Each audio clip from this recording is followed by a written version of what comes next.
감사합니다. 오늘 함께 나눌 말씀의 제목은 하나님의 은혜로부터 멀어질 때라고 하는 제목으로 말씀을 함께 나누겠습니다. 우리가 올 한 해 동안 은혜라고 하는 말씀의 주제로 말씀을 계속적으로 나누었습니다. 은혜가 어떤 것인지, 은혜는 크게 우리가 두 가지로 생각할 수 있다 그랬습니다. 먼저 하나님께서 우리에게 나 같은 자를 구원하시는 주의 은혜가 있다라는 것과, 그리고 또한 우리의 삶 속에 주의 은혜가 없으면 살아갈 수 없다라고 하는 두 가지 점을 말씀을 드렸습니다. 그런데 실질적으로 그것이 우리에게 그 은혜가 적용되어 살아가야 할 텐데, 그 은혜로 산다라고 하는 것이 우리가 좀 잘못 이해되고 있는 부분들도 많이 있고요.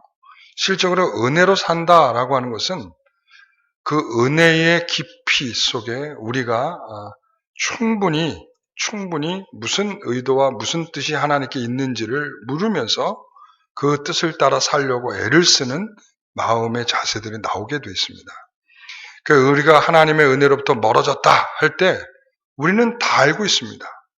우리가 하나님의 은혜로부터 멀어졌는지 아닌지. 간단한 것은 그렇죠. 우리가 기도하지 않고 말씀을 생각하지 않고 제멋대로 살고 있으면 하나님의 은혜로부터 멀어져 있는 것입니다. 그런데 그런 거라도 생각할 정도가 되면 괜찮습니다. 내가 좀 은혜로부터 멀어져 있구나. 더 열심히 다시 해봐야겠다. 이렇게 되니까 그래도 이 정도는 괜찮은 것 같아요. 그러나 우리가 생각해 볼 때 대부분 어떤 태도가 나타나냐면 자기 합리화라는 태도가 나타납니다. 자기 합리화. 자기 합리화라고 하는 것은 나는 어쩔 수 없어. 그럴 수밖에 없지. 너도 내 입장이 돼봐. 그러니까 자기 합리화라는 것은 자기를 계속 깊은 함정 속에 빠뜨려 놓게 만들어놔요. 왜? 나오려는 의지를 만들어주질 않아요. 그러니까 하나님의 은혜는 우리에게 그런 깊은 수렁에 빠져서 은혜와 멀리 살아가도록 하지 않고, 그 수렁에 빠질 수는 있으나 그 수렁으로부터 빨리 나와서 그 주의 은혜 가운데 살아가도록 우리를 이끄실 것입니다. 대부분 이 자기 합리화가 나타나면 그래요. 내가 회사가 얼마나 바쁜데, 내 주위에 얼마나 나를 힘들게 하는 사람들이 있는데, 그래도 나는 저 사람보다 낫지 않아. 그리고 보편적으로 이런 거 있잖아요.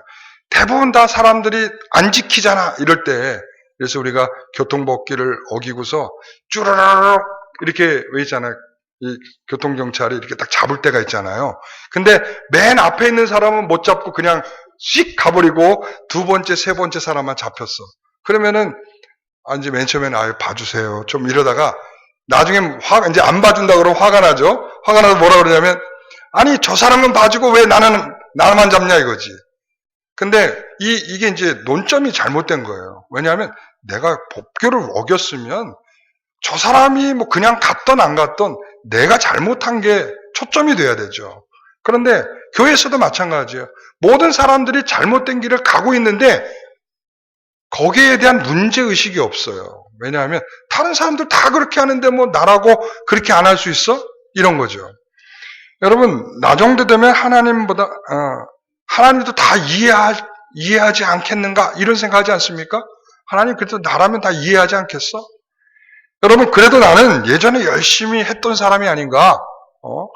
뿐만 아니라 나는 수십 년 동안 어려서부터 신앙생활을 했고 수십 년 동안 신앙생활을 했기 때문에 하나님이 그래도 나는 좀 봐주지 않겠는가? 여러분, 이런 자기 합리화가 되게 무서운 거예요. 이게 아주 깊은 자기의 하나님의 은혜로부터 멀리 와 있는 증거입니다.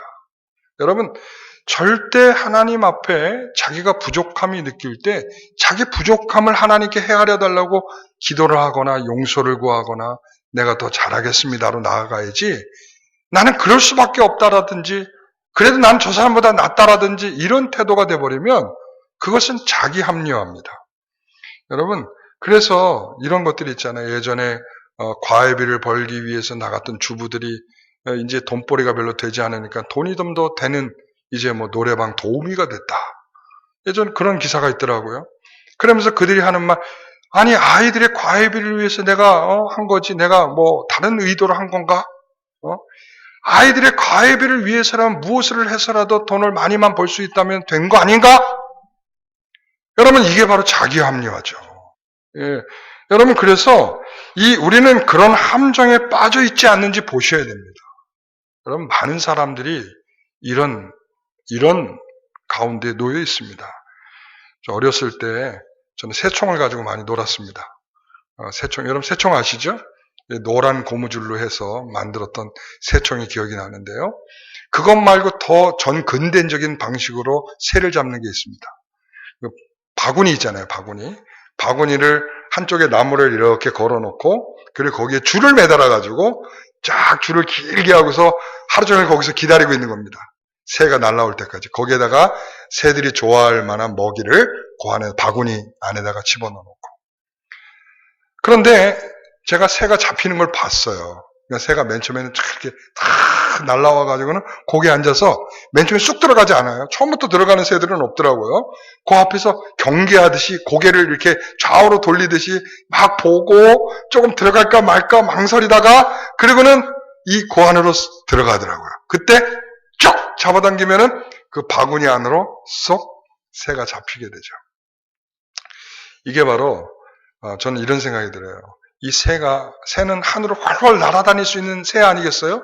어떻게 보면은 이 총이나 쏴야 잡을 수 있는 게 새일 텐데, 그 새가 자기 발로 걸어 들어와서 거기에 그 바구니에 잡힐 때 보면은 왜 그러겠어요? 이거 뭐냐면 경계심이 뭐 때문에 사라지죠? 경계심이?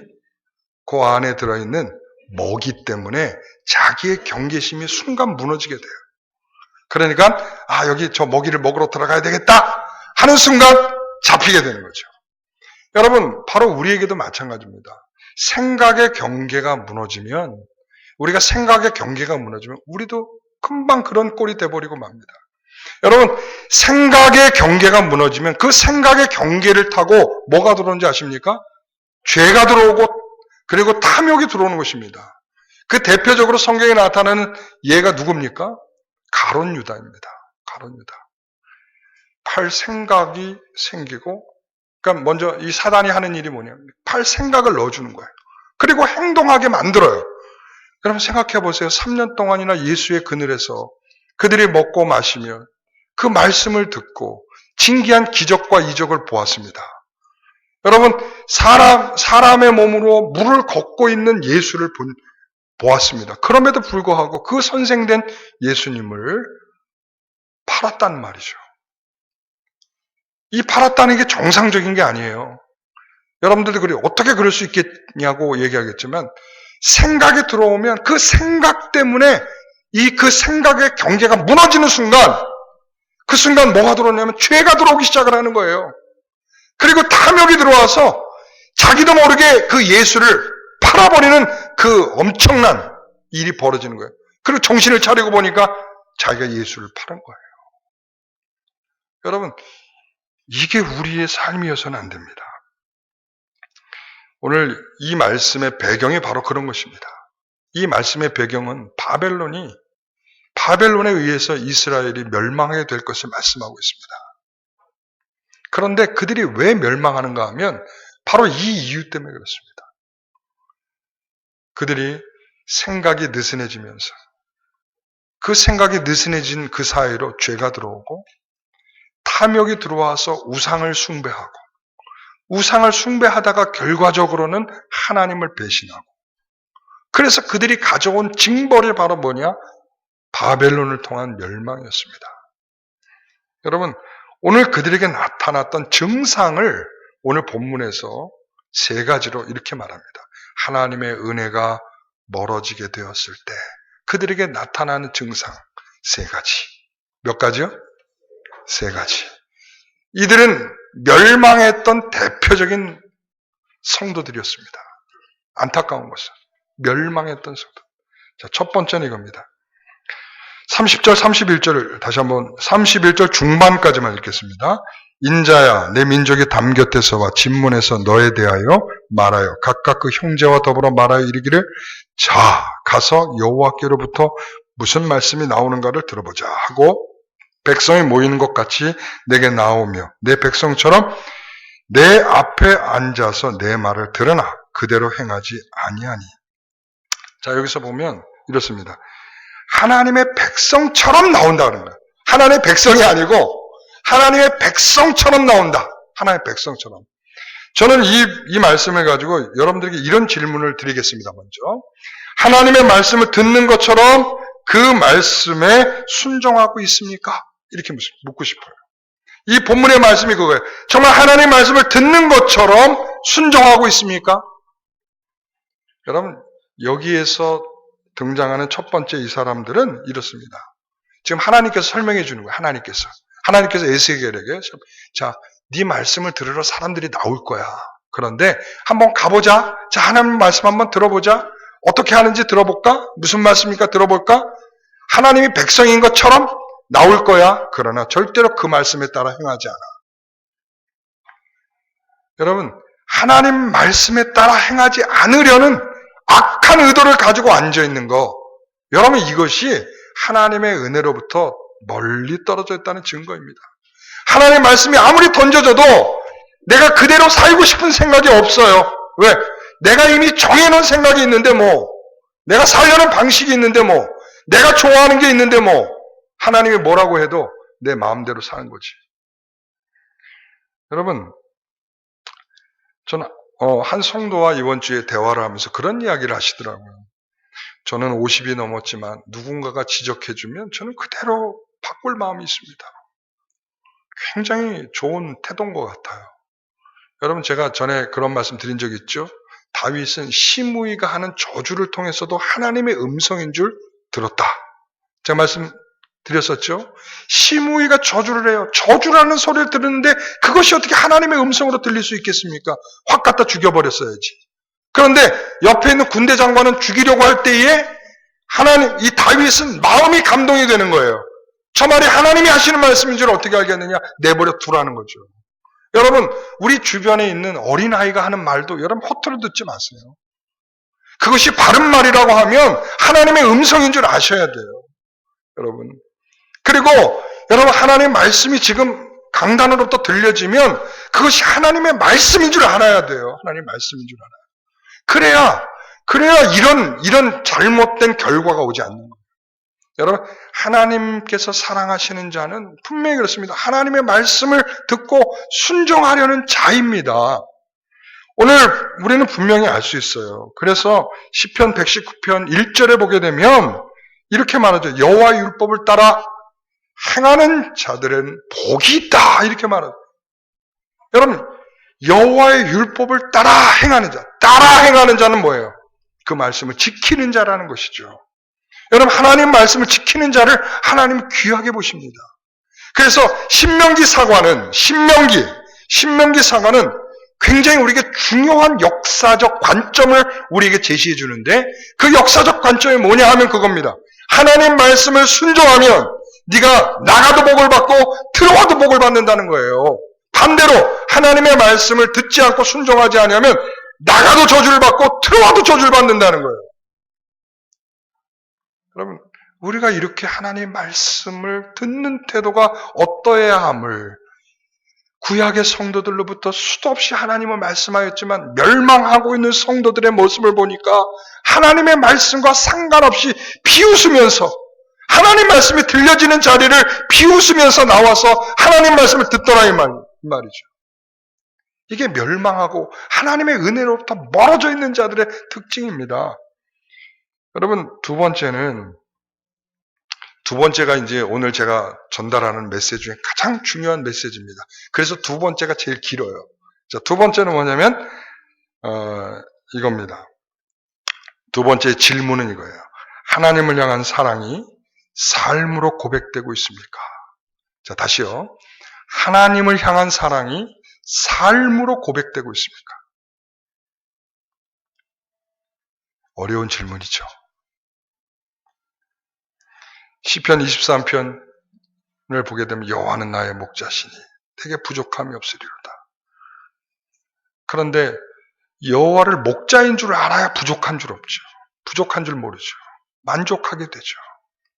그런데 여호와가 정말 말은 여호와는 나의 목자신데 그분은 나를 푸른 초장 쉴만한 물가로 인도하신다라고 말하는데 그분이 인도하시는 푸른 초장과 쉴만한 물가는 갈 생각이 없어요. 그런데 우리는 말하죠. 여호와는 나의 목자시다고. 어? 여러분, 참된 찬송은 마음으로부터 우러나옵니다. 마음으로부터 우러나와요. 여러분 입술만 달막달막 한다고 찬양이 되는 게 아니에요. 마음으로 우러나오는 찬양이 됩니다. 그 찬송에는 나의 신앙 고백이 있어야 됩니다. 나의 신앙 고백, 그리고 나의 삶이 더해져서 드릴 때 그것이 하나님을 찬송하는 것이 됩니다. 여러분, 왜 우리가 시편 찬송을 부를까요? 여러분, 저한테 그런 질문을 던지는 분이 하도 한 번도 없길래 제가 스스로 지금 질문해서 대답하는 겁니다. 여러분, 왜 우리가 시편 찬송을 부를까요? 멜로디가 아름다워서? 시편이니까? 여러분, 이 찬송을 부르는 이유는 딱 한 가지입니다. 여러분, 우리가 만들어서, 곡조를 만들어서 우리가 고백하듯이 많은 내용을 만들어서 찬송할 수도 있지만 하나님이 가장 기뻐하시는 것 중에 하나는 뭐냐면 우리가 성경을 믿고 성경의 내용으로 성경으로 고백하는 것을 하나님이 가장 기뻐하시는 겁니다. 어떠한 말로 그 이상을 대신할 수 없습니다. 여러분, 그래서 시편만 되느냐? 아닙니다. 시편만 찬송이 되는 것이 아니고 예를 들어서 빌립보서 2장도 찬송이 될 수도 있고요. 에베소의 말씀도 찬송이 될 수 있고요. 그리고 로마서 11장 말씀도 찬송이 될 수 있습니다. 그런데 우리는 자꾸 자신의 감정놀이를 하듯이 찬송을 하려고 그래요. 내 마음에. 그러니까 멜로디가 좋으냐 안 좋으냐. 찬송을 부를 때 멜로디가 좋아 안 좋아? 내 마음에 이 내용이 와 다 안다. 여러분, 그렇게 찬송하는 게 아닙니다. 여러분의 마음이 삶으로 그리스도와 함께 살고 있으면 어떤 찬송의 말씀으로도 하나님을 찬양할 때에 내 마음은 기뻐할 수밖에 없는 거예요. 내 마음은 움직일 수밖에 없는 것이고 내 마음은 하나님을 찬양하여 기뻐할 수밖에 없는 것이 우리들이 될 것입니다. 여러분, 그래서 우리는 하나님을 사랑한다고 고백하잖아요?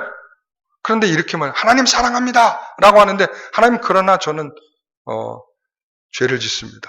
저는 죄를 짓지만 하나님을 사랑합니다 이렇게 말해요. 죄를 짓지만 하나님을 사랑한다는 이게 앞뒤에 모순이 오는 거예요. 여러분, 그거 아시겠어요? 내가 하나님을 사랑하는데 내가 죄를 기뻐한다. 이건 하나님을 사랑하는 방식이 아니에요. 하나님을 사랑한다면 어떻게든 죄를 멀리하려고 발버둥 쳐야죠. 하나님의 은혜 가운데 사는 것은 바로 그거예요. 내 삶이 하나님을 찬양하며 노래하는 것입니다.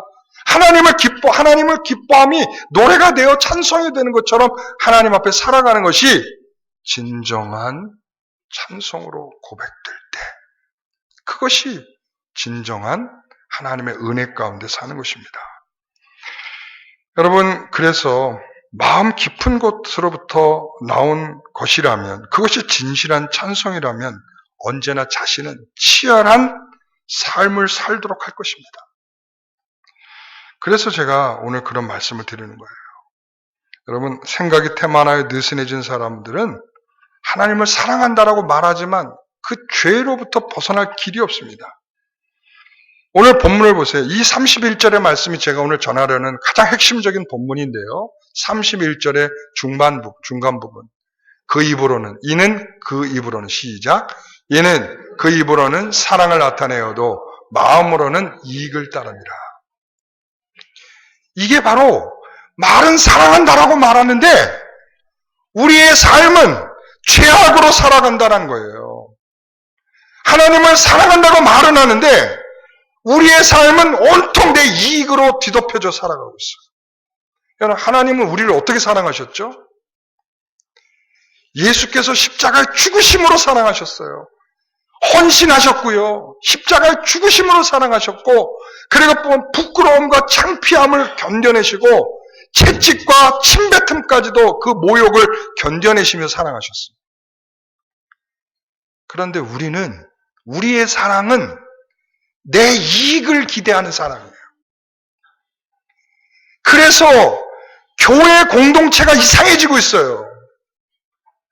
교회 공동체가 자꾸 내가 이만큼 하면 하나님이 이만큼을 주지 않겠냐라고 자꾸 생각을 하고 표현하고 있어요. 우리가 이미 받은 은혜가 얼마나 큰데. 그러니까 하나님 우리에게 주신 은혜는 생각하지 않고 우리에게 주신 그 놀라운 은혜는 안중에도 없고 내가 이만큼 하면 이만큼 주실 것이라고 하는 헛된 꿈을 꾸기 시작했고 거기에 교회가 초점을 맞추고 있고 그리고 성도들은 거기에 발을 맞추어서 열심을 내고 있단 말이죠. 오늘 저는 여러분들한테 그 말씀, 하나님을 사랑한다면 하나님이 우리를 사랑하는 방식으로 우리도 주님을 사랑할 수 있기를 원합니다. 우리는 하나님을 사랑한다고 말은 하는데 하나님이 사랑을 하기를 원하는 방식이 아닌 여전히 자신의 이익을 따라 살고자 하는 마음으로 하나님을 사랑한다고 고백하고 있는 거죠. 여러분 로마서 14장 8절에 보면 우리가 살아도 누구를 위해 살아요? 주를 위하여 살고 죽어도 주를 위하여 죽고 그러므로 사나 죽으나 우리는 다 주의 것이다. 여러분 이미 우리는 주의 것입니다. 이게 주의 은혜입니다. 우리는 주의 것으로 살고 주의 것이 되는 것이 목적인 것입니다. 그런데 오늘 우리는 분명하게 보게 되는 것은 하나님을 사랑한다고 하면서 자신의 이익을 쫓아 사는 사람들이 보니까 이렇더라라는 거예요. 자, 첫 번째는 이거예요. 자, 이게 두 번째 안에 첫 번째예요. 아시겠죠? 두 번째 안에 첫 번째. 왜냐하면 이 두 번째가 오늘 가장 중요한 제가 오늘 설교하려는 내용이기 때문에 두 번째 안에 이 첫 번째는 명백한 죄인지를 알면서도 대수롭지 않게 생각한다. 대수롭지 않게 생각해. 왜 그럴까요? 그래야 자기의 이익이 생기기 때문에. 적당히 하나님 말씀을 듣지 않아야 되고 하나님 말씀이 무엇인지 알면서도 따르지 않아야만 자기에게 이익이 오거든. 왜? 십자가를 지라 하시지. 하나의 미랄이 되라 하시지. 네 십자가를 지고 나를 따라와야 된다라고 그러시지. 그러니까 이런 말씀들을 적당하게 무시하여야 자기에게 이익이 오기 때문에 죄들에 대하여 대수롭지 않게 생각을 하는 거죠. 그 죄를 져야 나에게 이익이 오니까. 여러분 열왕기상 16장 31절은 느바데 아들 여로보암의 죄를 따라 행하는 것을 오히려 가볍게 여겼더라. 누가 그랬을까요? 아합이 아합. 여러분 아합 왕 알죠? 이스라엘의 왕 아합. 이 아합 왕이 이 선조 가장 자기네 이스라엘의 첫 번째 왕이었던 여로보암 항상 제 길을 따라갔으며 죄의 결과를 내었던 그 여로보암의 길을 따라갔다. 왜? 그렇게 해야만 뭐가 생겨요? 이익이 생기는 거예요. 그래서 아합 때부터 부귀 영화가 이스라엘에 찾아오기 시작해요. 그러면서 두 번째 여로보암 왕 때 가장 강력한 번성기가 오게 됩니다. 그러니까 이 이스라엘 왕들 가운데 이 아합 왕이 적당히 하나님의 말씀 무시하고 적당히 죄의 길을 따라가는 것을 기뻐할 때 부귀 영화가 오기 시작하는 겁니다. 그래서 자신의 이익을 따르기 위해서는 명백한 죄인지를 알면서도 묵살하고 무시하고 대충 넘어가 줘야 나에게 이익이 있다. 왜? 하나님께서 너 이거 죄악이야 라고 해서 그것을 지키려고 하다 보면 이익이 올 겨를이 없어요. 왜? 그 말씀을 지키려고 할 때는 바르고 정직해야죠.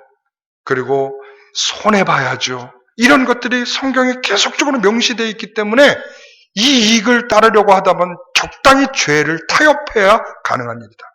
두 번째예요. 하나님을 사랑한다라고 말은 고백하지만 이익을 따르려고 하는 태도의 두 번째는 뭐냐? 그것은 바로 진정한 마음의 고백보다 의무적으로 행동을 하더라. 여러분, 의무적으로. 이거는 의무적으로라고 하는 것은 뭐냐면 여러분 지금 교회에도 의무적으로 지금 앉아있는 분들이 있을 수 있어요. 11조를 내도 그렇고 봉사를 할 때도 그렇고 의무적으로 하는 사람. 여러분 이 의무적으로 하면 안 돼요. 의무적으로만 생각하고 자신의 영혼을 돌보는 일은 안 해. 그래서 봉사하는 사람들을 이렇게 볼 때 제가 제일 우려하는 사람들 가운데 하나가 뭐냐면 의무만 하고 자신의 영혼을 돌아보고 살피는 일을 안 하는 사람. 저는 이런 분들은 봉사 안 했으면 좋겠어요. 근데 딜레마야, 딜레마. 그럼 누가 봉사하냐 이거지. 여러분, 의무적으로 하는 것은 여러분 스스로에게 아무런 이익이 되지 않습니다. 의무는 하나님을 기쁘게 할 수 없어요. 내 영혼이 어떠한 마음으로 이 일을 하고 있는가를 알아야 돼요. 내가 하나님 앞에 봉사하는 거 어떤 마음으로 하나님 앞에 하고 있는지를 알아야 돼요. 자기의 영혼을 돌보고 내가 어떤 마음으로 하고 있는지, 정말 주를 사랑하는 마음으로 하고 있는지, 정말 주께 주신 말씀을 따르며 하고 있는지 그것들을 확인하지 않고 하는 봉사는 그건 하나님이 기뻐할 만한 봉사가 아닙니다. 의무로 하는 것은 내게 더 많은 이득을 올 거라는 이유 때문에 하는 거예요. 여러분. 그래서 그런 의무적으로 하면 결과적으로 하나님이 기뻐할 만한 일이 안 됩니다. 그렇죠? 그래서 의무적으로 하지 않고 자신의 영혼을 돌보면서 해야 된다. 여러분, 그래서 저는 의무적으로 하다가도 이제 자신의 영혼을 돌보면서 같이 할 수 있는 믿음이 되기를 기도하고 있는 거예요. 우리 성도들 가운데 제일 제가 눈에 많이 띄는 것 중에 하나가 그거예요. 너무 의무적으로 하는데 자신의 영혼을 돌보면서 기도하면서 해야 되는데 그 말씀을 생각하면서 그 말씀을 통해서 자신의 영혼을 살피면서 해야 되는데 그게 너무 안타까울 때가 많다. 그럼 세 번째는 죄의 즐거움에 깊이 빠져 있다. 히브리서 11장 25절에 보면 믿음의 성도는 하나님의 백성과 함께 고난을 받기를 잠시 죄악의 낙을 누리는 것보다 더 좋아한다. 이 말을 아시겠어요? 죄의 즐거움에 절대로 빠지지 않으려고 이 죄의 즐거움, 여러분 즐거움이 얼마나 크겠습니까? 여러분 죄에는 즐거움이 있어요. 그 죄악이 주는 즐거움이 있어요. 얼마나 행복한지 몰라요. 여러분 안 해보셔서 잘 모르죠, 여러분들은? 근데 저는 좀 알아요, 그거를. 죄가 얼마나 즐거움을 주는지. 그런데 여름에 여러분 아이스크림 먹잖아요. 아이스크림 드시죠? 근데 저도 아이스크림 좋아해서 여름에 아이스크림을 이렇게 먹는데 너무 더우니까 아이스크림, 시원한 아이스크림 먹으면 좋겠다 그래서 아이스크림을 막 먹어요. 근데 먹은 지 1분도 안 돼서 더 심각한 목이 말라요. 그렇죠? 그러니까 아이들은 그렇든 말든 아이스크림을 찾죠. 그래서 유민이 같은 경우는 어느 때 보면은 아이스크림 하루에 3개, 4개를 먹어. 그래서 저러면 안 되는데. 그러니까 차라리 시원한 물 한 잔을 마시는 게 더 나은데. 근데 물은 입에서 먹기에 달콤하지 않거든요. 그런데 여러분 그 달콤한 그 아이스크림을 시원하고 달고 해서 먹기는 즐거운데 먹고 나면 다시 또 더 심각한 갈증이 온다. 여러분 이게 바로 그것이 죄가 주는 쾌락입니다. 여러분 왜 죄의 즐거움이 찾아올까요? 그것은 은혜의 만족과 즐거움에서 멀어져 있기 때문에 헛떡증이 나는 거야. 마음이 하나님의 은혜로 살면 그 즐거움과 기쁨이 너무나 크기 때문에 그 즐거움으로 만족하고 행복한데 그 만족과 즐거움을 잃어버리니까 그 빈자리에 뭐가 채워지느냐? 죄악의 즐거움으로 채워지게 되는 거예요. 죄악의 즐거움. 그 죄악의 즐거움은 계속 꼬리를 물죠. 그래서 이 죄를 통해 맛본 즐거움은 이렇게 생각해요. 좀 몸속에 있는 죄의 본능을 깨운다. 이렇게 생각해요. 다시요. 우리가 이렇게 이 죄가 계속 죄의 즐거움을 알게 되면 우리 안에 있는 죄의 본능을 깨우게 돼 있어요. 여러분, 우리는 아담이 죄를 지은 이후로부터 우리의 인생들은 하나님의 형상이 파괴가 됐어요. 하나님의 형상은 의와 거룩과 그리고 선을 추구하는 삶인데 이 죄로 말미암아 이 기능이 약해진 거예요. 이 기능이 약해지니까 결과적으로 뭐냐면 우리가 하나님을 믿고 우리가 예수를 믿고 예수를 영접하고 성령이 우리와 함께하고 있는데도 여전히 죄를 짓고 있잖아요. 왜 그래요? 죄의 본능이 여전히 꿈틀거리고 있거든요. 그런데 거기에다가 먹이를 줘보세요. 죄의 본능이 꿈틀거리고 살아나고 싶어서 막 그러고 난리를 치고 있는데 거기다 먹이를 주면 어떻게 되겠어요? 난리가 나는 거죠. 여러분 요즘에 홈쇼핑에서 제일 있잖아요. 그 하얀 가루? 다 모르시는군요. 그 유산균, 그 하얀 가루. 요즘에 그 뭐라 그래요? 하여튼 푸모예요. 예. 그게 뭐예요? 예, 근데 그게 뭐죠? 그게 뭐예요? 무슨 기능을 해요? 장에 가서 그 좋은 유산균에게 밥을 주는 거예요. 그 역할을 하는 거예요. 여러분, 이 장내에는 좋은 유산균과 나쁜 유산균이 있어요. 근데 좋은 유산균이 많아져야 몸이 건강해진다고 그래요. 그래서 좋은 유산균을 위해서 밥을 많이 줘야지, 예서 맨날 밀가루 먹고 쌀밥만 먹고 이렇게 되면 이거는 다 누구에게 밥을 주는 거예요? 네, 나쁜 유산균에게 밥을 주는 거예요. 그러면 걔네들이 세력이 어떻게 있어요? 뱃속에서, 장에서. 걔네들이 더 파워풀해지겠죠. 그러니까 좋은 유산균들을 다 잡아먹고 그리고는 강력하게 몸을 나빠지게 만들겠죠. 그거예요. 우리가 죄의 낙을, 죄의 즐거움을 통해서 살아가게 되면 순간순간은 즐거운 것 같은데 우리의 영혼은 그 악하고 죄를 즐거워하고 죄가 파괴하고 있는 그 놀라운 곳에 다 계속 먹이를 줘서 우리 안에 꿈틀거리고 있는 죄의 본능을 일으켜 세우는 일을 하게 되는 것입니다. 여러분, 그래서 우리는 이런 것으로부터 하나님을 사랑한다 하고서 나의 이익을 추구하는 우리의 삶을 이렇게 돌아보셔야 됩니다. 자, 큰 세 번째입니다. 큰 세 번째는 하나님의 말씀을 전하는 자를 존중하고 있습니까? 라는 거예요. 오늘 본문이 그렇게 말해요.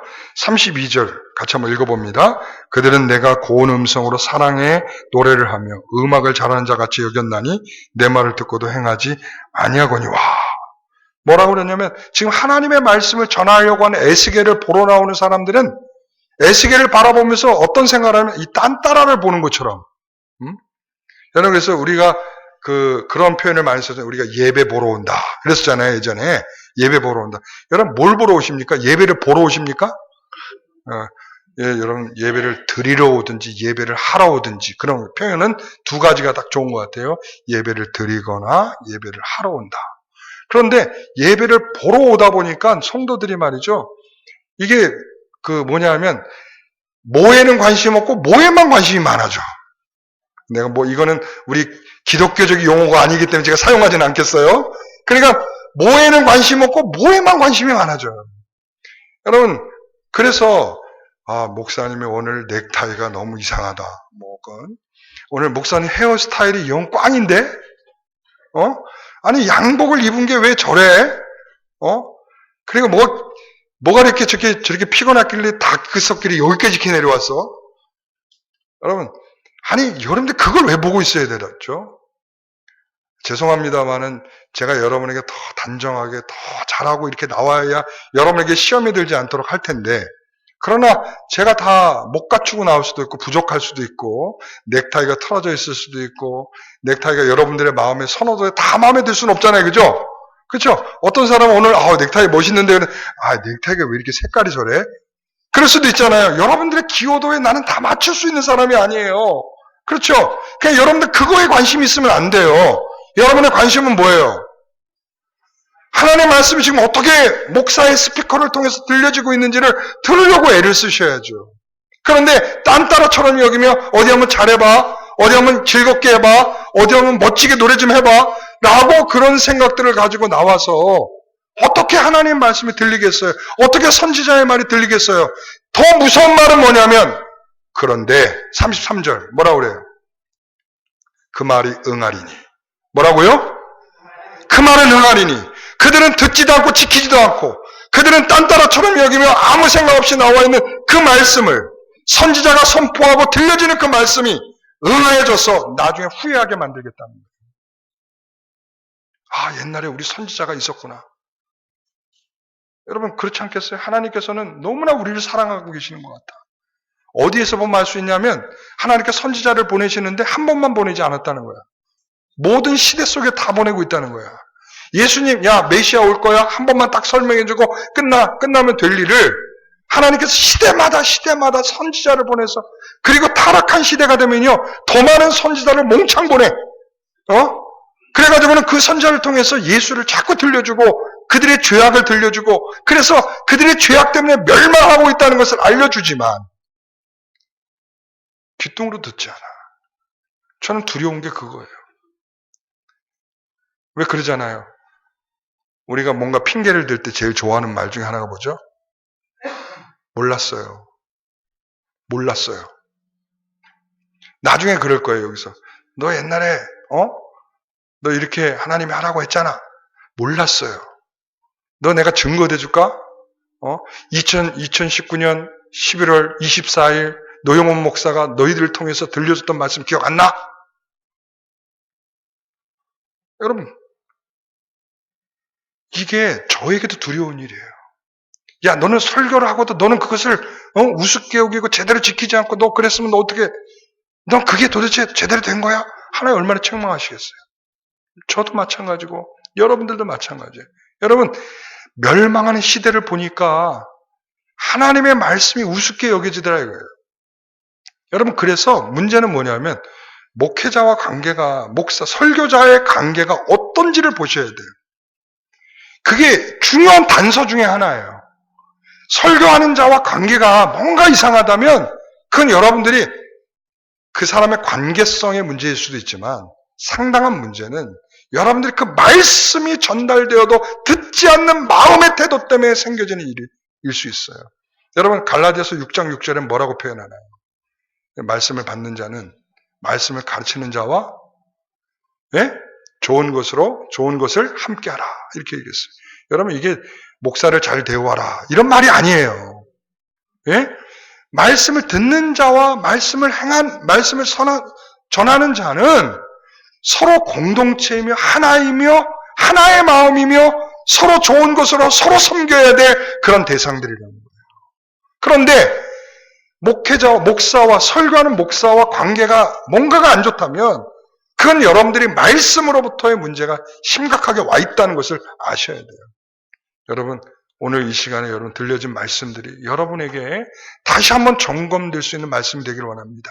하나님의 은혜로부터 멀어진 자는 이렇게 사는 거예요. 하나님 말씀이 들려줘도 행하지 않습니다. 그리고 하나님을 사랑한다고 말하면서도 자기 이익을 따라 삽니다.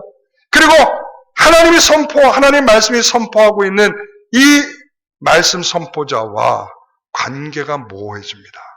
여러분, 이 모습들을 잘 살피시면서 하나님의 은혜와 여러분들이 어떻게 살고 있는지를 다시 한번 점검하는 이 시간 되시기를 바랍니다.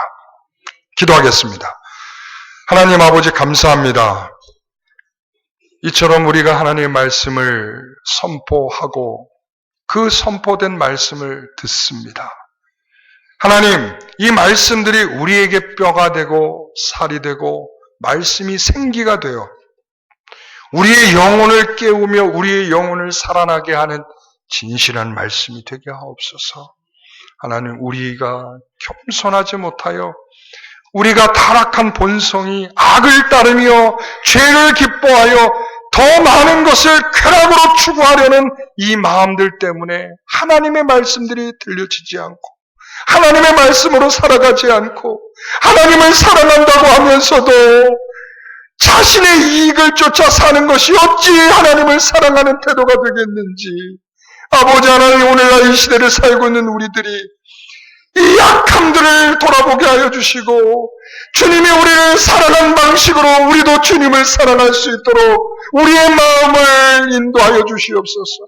우리에게 주신 은혜는 너무나 크고 값진 것인데 우리는 거짓되고 헛된 것에 그 은혜를 다 돌리며 살아가는 어리석음들이 우리에게 있습니다. 하나님, 우리의 마음을 정결하게 하옵시고 주의 말씀으로 우리에게 다시 한번 권면하여 주옵소서. 감사함이 예수님의 이름으로 기도하옵나이다. 아멘.